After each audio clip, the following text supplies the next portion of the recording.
ID বলে hack হয়ে গেছিল, অথচ আইডি হ্যাক হয়নি তাদের।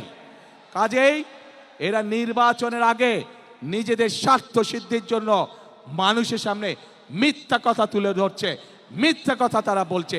এদের একটাই পরিচয়, এরা মিথ্যাবাদী। আমরা গতকাল দেখেছি যখন এই কথা বলার পরে তীব্র সমালোচনা শুরু হলো নারী সমাজ থেকে, যখন এই কথা বলার পরে তীব্র সমালোচনা শুরু হলো সমাজের প্রত্যেকটি মানুষের কাছ থেকে, তখন তারা বলছে তাদের এই আইডি নাকি ফেক হয়ে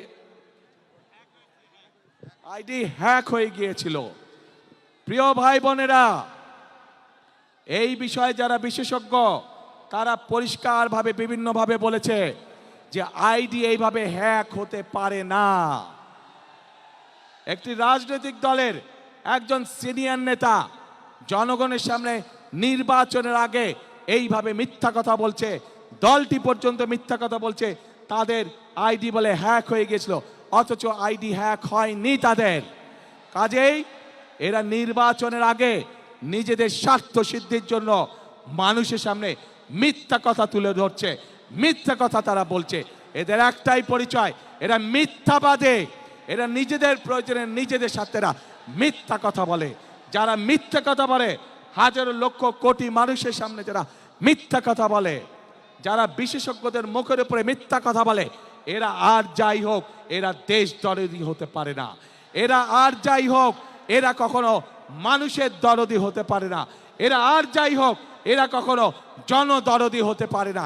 এদের দরদ শুধু এদের নিজেদের লক্ষ্যের জন্য, এদের দরদ শুধু এদের নিজেদের উদ্দেশ্যের জন্য। এবং সেই জন্যই প্রিয় ভাই বোনেরা, আমরা যেহেতু বিশ্বাস করি এই বিপুল অর্ধেক জনগোষ্ঠীকে পিছনে রেখে কোনোভাবেই দেশের উন্নয়ন করা সম্ভব নয়, সেজন্যই আমরা বলেছি ইনশাল্লাহ আপনাদের দয়া আল্লাহর রহমতে বিএনপি সরকার গঠন করলে বাংলাদেশের প্রত্যেকটি গৃহিণীর কাছে, প্রত্যেকটি মায়ের কাছে আমরা ফ্যামিলি কার্ড পৌঁছে দিব। যেই ফ্যামিলি কার্ডের মাধ্যমে আমরা দেশের নারী সমাজকে ধীরে ধীরে স্বাবলম্বী করে গড়ে তুলতে চাই, যাতে করে এই নারী সমাজ কারো প্রতি মুখাপেক্ষী হয়ে তা না থাকতে হয়, যাতে করে তারা নিজেদের পায়ে নিজেদের দাঁড়িয়ে যেতে পারে। আজকে বাংলাদেশের তাবৎ মা বোনদেরকে বলবো আমি, যারা আপনাদেরকে এইভাবে অপমানিত করে তাদেরকে আপনারা কিভাবে জবাব দেবেন, আজ সেই সিদ্ধান্ত নেবার সময় এসেছে। প্রিয় ভাই বোনেরা, শুধু তাই নয়, চিন্তা করে দেখুন তাদের দলেও কিন্তু নারী কর্মী আছে। আজ তাদের দলের নারী কর্মীতে আমাদের প্রশ্ন, আপনারাও তো ঘর থেকে বের হয়ে দলের কাজে যাচ্ছেন, ঘর থেকে বের হয়ে যে নারী কাজে যায় তাকে আপনাদের নেতা কিসের সাথে তুলনা করেছে চিন্তা করে দেখুন। তাহলে আমাদের প্রশ্ন, ওই দলের যারা নারী সদস্য আছে তাহলে তাদের প্রকৃতি পরিচয় কি? তাদের নেতার বক্তব্য অনুযায়ী তাহলে তাদের প্রকৃতি পরিচয় কে?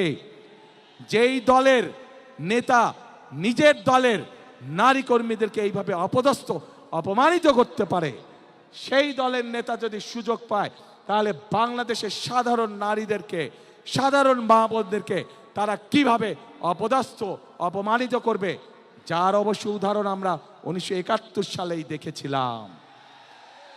এই দেশের লক্ষ লক্ষ মা বোনদেরকে অসম্মানিত করেছিল এই দলটির পূর্বসূরি নেতৃবৃন্দ।